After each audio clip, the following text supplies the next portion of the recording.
autour de la table toute la bande de Pierre de Villeneuve. Le kiosque d'Europe 1 et toutes ses plumes avec Jeanne Daudet pour les régions, Samuel Etienne pour la presse internationale, Axel de Terlet pour la une de l'Écho et Guillaume Janton qui regarde la télé. Bonjour à tous. Bonjour Pierre. On commence par vos quotidiens nationaux comme tous les jours et la polémique sur la déchéance de nationalité occupe encore bien les pages de vos journaux. Libération et Le Figaro en font leur une. Le premier se veut optimiste en se disant que si la mesure est critiquée par une grande partie du camp Hollande, photo à l'appui avec les deux têtes de l'exécutif au visage grave, l'espoir viendrait peut-être des militants socialistes, pas tant que ça opposés. Le Parisien joue la carte de l'humour avec une bûche de Noël en infographie divisée en trois. Les pour, les contre et ceux qui ne disent rien à propos de cette déchéance de nationalité. Tiens, Michel Sapin, Jean-Yves Le Drian, des proches du président. Les Échos s'étonnent de la recrudescence des ruptures à l'amiable dans les entreprises. 320 000 CDI concernés entre janvier et novembre, c'est pas rien.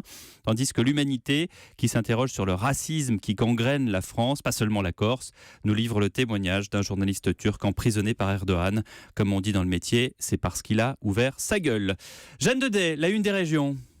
Eh bien, écobuage, ça suffit. Le cri d'alarme des autorités du Béarn, relayé par la République des Pyrénées ce matin. Malgré l'interdiction, ce débroussaillage par le feu continue. Déjà 250 hectares partis en fumée. Un peu plus de 15 jours après les régionales, les nouveaux élus de l'Est vont-ils maintenir leurs indemnités jusqu'à 30% en dessous du plafond légal ?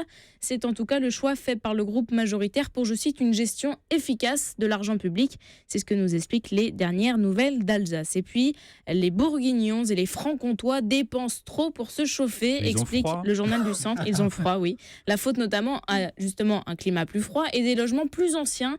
Un ménage sur 3 est exposé à la vulnérabilité énergétique dans la région. L'histoire du jour, Jeanne, c'est le crowdfunding. Ça fonctionne avec un exemple concret dans Nord Littoral. Oui, ce sont les salariés de la ressourcerie à Calais qui ont pu bénéficier de la générosité d'Anonyme. Cette association a deux objectifs, recycler et donner une seconde vie à des meubles ou des objets et réinsérer des personnes dans la vie professionnelle. Alors pour travailler au mieux, les 14 salariés ont besoin de nouveaux outils pour retaper les meubles, les objets. Alors il y a 7 mois, ils ont eu l'idée de se lancer dans le crowdfunding via la plateforme Ulule. Objectif, récolter 2500 €. Tout le monde peut participer en échange et selon le montant de leurs dons, ces anonymes peuvent devenir membres VIP de la ressourcerie ou bien encore venir y chercher un cadeau. 2500 € attendus donc, mais finalement, grâce à 34 contributeurs, l'association a pu récolter 3 303 €, c'est donc plus. Et grâce à cet argent, les salariés ont reçu leur nouveau matériel. La ressourcerie a plusieurs nouveaux projets pour 2016. Elle se porte bien. Elle va même embaucher 2 personnes supplémentaires dès le 1er janvier. Merci pour cette belle histoire, Jeanne Daudet. À la une de la presse internationale, Samuel Etienne, cette question, le revenu de base inconditionnel est-il possible et aussi est-il souhaitable ? Oui, c'est un quotidien américain, le Los Angeles Times, qui se pose actuellement cette question à propos d'une expérience qui a cours en Allemagne. Alors on va rappeler tout d'abord ce qu'est le revenu de base inconditionnel. Merci, oui. Axel, je pars sous votre contrôle d'ailleurs. Oui. C'est un revenu minimum versé à tous les citoyens d'un pays sans condition d'âge, de ressources et de travail. Axel, c'est bon ? Et qui remplace toutes les allocations versées. Voilà, enfin ça dépend Diverses et des variées. propositions. Mais sur un mode libéral, c'est ça. Voilà. Alors c'est un débat qui a été lancé il y a longtemps déjà, qui divise d'ailleurs les économistes et les politiques parce qu'il soulève bien des questions. Ses opposants craignent notamment, Pierre, que ce revenu de base incite de nombreuses personnes à cesser de travailler sans compter le coût d'une telle mesure. Et en quoi consiste cette expérience en Allemagne ? Eh bien, grâce à des dons, une association a collecté via le crowdfunding dont parlait Jeanne d'ailleurs à l'instant, de quoi verser 1 000 € par mois à 26 volontaires avec une totale liberté quant à l'utilisation de cette somme. Eh bien voilà le résultat. La plupart des volontaires n'ont pas quitté le travail. En revanche, ils se disent plus tranquilles, beaucoup moins inquiets pour l'avenir. Les étudiants poursuivent leurs études, les travailleurs continuent de travailler, les retraités sont toujours retraités, mais toutes ces personnes se disent libérées, disent aussi qu'elles se sentent en meilleure santé, c'est intéressant. Alors un des participants a quitté son emploi toutefois qu'il détestait, en même temps on le comprend, dans un centre d'appel téléphonique, mais il n'est pas resté dans son canapé à regarder la télé toute la journée, il a utilisé cet argent pour reprendre ses études et devenir enseignant en maternelle.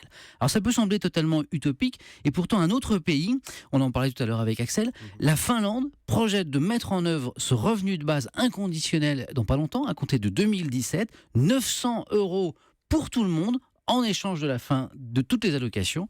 Selon les sondages, 70% des Finlandais y sont favorables. Et ben voilà, on suivra ça avec attention. Merci Samuel Etienne. À la une de l'Écho, Axel de Terlet, les contrôles URSSAF, un cauchemar pour les PME. Exactement, mais c'est la suite d'ailleurs de votre papier, parce que le contrôle C'est URSSAF... pas un papier, c'est une chronique. Une chronique. Quel Ah, mais non. Ça, c'est Attendez, fait. Axel, il ne le laisse fait rien de dire aux passer. auditeurs c'est la suite de votre papier, et l'auditeur il sait pas ce que c'est qu'un papier, donc C'est Pierre c'est la Larousse. suite de ce que vous dites. C'est la suite de ce que vous dites. Donc, Merci. bref. Alors, je reviens à mes contrôles URSSAF. Vous savez que vous allez être contrôlé si vous avez une boîte. 80% des boîtes sont contrôlées tous les 4 ans. Voilà. Donc, et dans la plupart des cas, elles se prennent une amende. Pourquoi ? Parce que quand on est contrôleur de l'URSSAF, si jamais on revient d'une entreprise qu'on n'a rien trouvé, on est considéré comme un nul. Ah Donc, bon un bon Ah bah, contrôleur de d'accord. l'URSSAF, Il il doit contrôle. revenir avec des amendes. Il Ah. contrôle, donc il cherche, et à la fin, il trouve. Alors, qu'est-ce qu'il trouve ? Ça veut dire que le contrôleur est contrôlé? Ah, il a des supérieurs police des hiérarchiques, polices et si jamais il y a un supérieur hiérarchique, si jamais il voit qu'il a un contrôleur qui revient toujours bredouille de ses visites dans l'entreprise, ils disent il Ouais. est nul ce mec, Ouais, parce ouais, que il doit sûrement y avoir des erreurs. Alors quel type d'erreurs y a-t-il? Quelles sont les plus fréquentes? D'abord les avantages en nature. Il y a une voiture, par exemple, une voiture de société, vous en servez le week-end pour faire une course, boum, avantage en nature, vous ne l'avez pas déclaré. Redressement. Et puis ça peut aller loin, vous offrez une layette pour la naissance de votre secrétaire, etc., de l'enfant de l'assistante. Si vous ne le déclarez pas, c'est un avantage en nature non déclaré, etc. Autre casse-tête pour les entreprises, ce sont souvent les allègements de charges qui sont horriblement...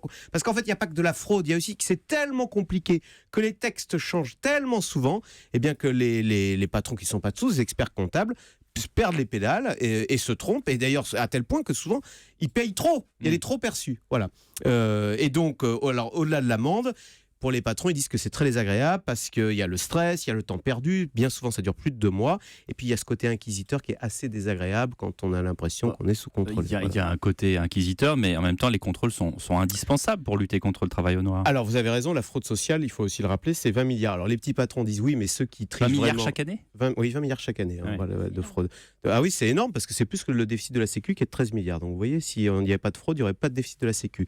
Mais là, ce que vous dites, c'est que les petits patrons disent les vrais qui fraudent, ils ont décampé avant le contrôle, donc on les attrape pas. C'est les grosses entreprises. Les grosses entreprises, voilà. Et puis, en fait, les petits patrons disent qu'on aimerait bien, c'est qu'on ait un droit à l'erreur, qui est un climat de confiance, mais qui n'est pas simple parce que les petits patrons hésitent à appeler l'URSSAF parce qu'ils ne veulent pas attirer l'attention. Ils disent si jamais je téléphone à l'URSSAF, boum, je vais me prendre un contrôle. Donc c'est vrai qu'il y a un climat de défiance qui n'est pas sain dans cette affaire. Merci Axel de Terlet. Il y en a un qui regarde la télé, il est payé pour ça d'ailleurs, c'est Guillaume Janton. Une vie de rêve. Quel Une beau vie de métier. rêve, Incognito, et c'est donc une comédie avec Benabar et Franck Dubosc à 20h55 sur M6. Absolument. Alors Incognito, c'est l'histoire de Lucas, un contrôleur des transports qui rêve de percer dans la musique, interprété donc par Benabar, et son ami Francis, joué par Franck Dubosc. Alors Francis, c'est un homme qui a tout pour plaire, hein. C'est un comédien raté, il n'a pas inventé l'eau chaude, et pour couronner le tout, il est légèrement, mais alors très légèrement intrusif. Tu pourrais me déposer porte de Vanves? Non, désolé, je suis sur Montreuil, moi. Oh, ça va. C'est à l'opposé, hein. Ah, remarque, t'as raison, c'est peut-être mieux que je dorme chez toi. T'as de la bière chez toi? Voilà, en termes scientifiques, on appelle ce type d'individu un bon gros boulet, hein. Alors au départ, Lucas devait héberger son ami pour un soir, mais finalement, ils vont vivre dans le même appartement pendant plus de 10 ans. Et c'est dans cet appartement que Lucas, passionné de chansons, va faire une étonnante trouvaille, un mystérieux carnet bleu. C'est tout con, un carnet bleu. Mais ce carnet bleu, il allait changer ma vie. Alors à votre avis, qu'y a-t-il dans ce carnet bleu? Des Moi, je sais, chansons. mais j'ai vu le film, alors. C'est ça? Vous êtes formidable, Samuel. Moi j'ai vu le film aussi. Voilà, des paroles et des Bravo. mélodies écrites par Thomas, un ami de Lucas disparu dans un accident de moto. Lucas décide donc de s'approprier ces chansons, ni vu ni connu. Il les enregistre et coup de chance, l'une d'entre elles devient un énorme tube. On m'appelle, mais qui le saura? Le vacarme de la ville couvrira nos voix. On rappelle qu'on était bien là. Le temps nous cherche que... Ça fait un peu c'est- Étienne Dao, mais avec C'est plus autre de chose voix. que Motorhead. Hein. Ça plaît beaucoup à Jeanne Daudet. Ça c'est fait. Alors grâce à ce titre, Lucas va devenir une véritable rockstar. Il va rencontrer le succès et tout ce qui va avec. L'argent, les femmes, les folles soirées en boîte de nuit avec Samuel Etienne. Jusqu'au jour où il tombe nez à nez avec celui à qui il a tout piqué, Thomas, l'auteur de tous ces tubes, qui ressurgit de nulle part alors qu'il le croyait mort. Et au lieu de tout lui avouer, Lucas demande à Francis, son ami pas très futé, donc de se faire passer pour lui, histoire de brouiller les pistes. Donc officiellement, je suis toujours contrôleur, ok? Ok. Donc j'ai pas d'argent, donc cette maison est à toi. Cette maison est à moi? Merci, écoute. Ah, merci. On fait croire que c'est à toi. D'accord, ok. Oui. La Mercedes aussi est à toi. La Mercedes? Oh, bien là, je sais pas quoi dire, là, merci, c'est génial. Non, ça n'a rien de génial. Tu m'as pas saisi, tout ce que je possède est censé t'appartenir. Ah, Toi, tu joues juste le rôle du propriétaire. Voilà, et dans ce rôle de riche propriétaire, Franck Dubosc est hilarant, tout comme le reste de cette comédie. Du rire, un casting très réussi avec entre autres la participation de François Damiens et puis de la musique interprétée par Benabar en personne, s'il vous plaît. Bref, tous les ingrédients sont réunis pour passer un bon moment ce soir à 20h55. Alors ça, c'est l'avis de Guillaume Janton. Vous qui l'avez vu, Samuel, c'est vraiment hilarant comme disait. Je confirme, j'ai passé un bon moment et puis c'est pas lourd, c'est plutôt fin, c'est bon. Moi, j'ai aimé. Axel. Moi, j'ai vu ce soir qu'il y avait un poisson nommé Vanda et ça, j'adore. ouais. Bon, d'accord. Et Jane, vous avez vu Incognito? Moi, j'ai vu Incognito, je trouvais ça très drôle et j'ai trouvé Benabar étonnant dans le rôle de l'acteur. Mm. Ça m'a bien changé de son côté chanteur. Merci à tous, c'est unanime. Rideau sur le kiosque.